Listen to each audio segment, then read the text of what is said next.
Do you think that 14-year-olds should be considered adults? Because that's what Donald Trump and the Republicans have done today and are working towards making federal and state law in the coming months. Earlier today, Trump and his goons held a press conference where they talked about the rampant teenage crime levels and the fact that there are apparently roving bands of teenagers out there wreaking havoc on the entire nation. So now Trump and state level Republicans are proposing legislation that would make 14-year-old people and older held accountable as adult offenders, but it does not quite stop there. They are also proposing that anyone 14 years old and older is considered an adult for purposes of marriage and for purposes of how they would treat sex crimes. Wyoming, West Virginia, Missouri, and New Hampshire all recently rewrote laws that allow children to get married, claiming that child marriage prevents abortion. And the real kicker is if you can get married at 14 years old, any sort of age difference between you and your spouse that would have been considered a sex crime is no longer considered a sex crime.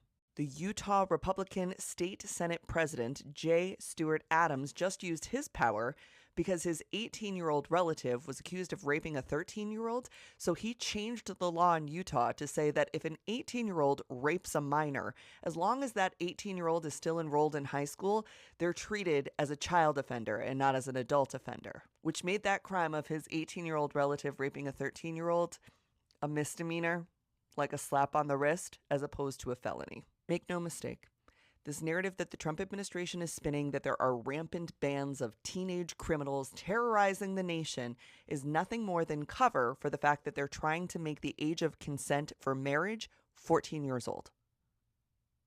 The whole thing is wrapped in trying to make 14-year-olds 18-year-olds.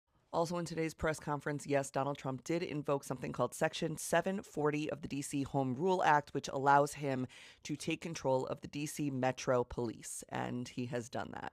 So what they're doing now is deploying federal officers as well as the National Guard. He also claimed he'll send to the military if he needs to sweep Washington, D.C., removing homeless people and other criminals. He was really vague about that.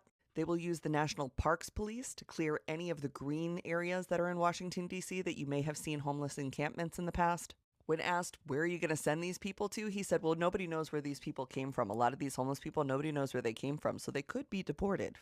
Trump directed these police officers to go really hard on folks, saying, you have to knock the hell out of them because that's the only way they learn. They can do whatever they want. They can hit people, especially if they spit at them.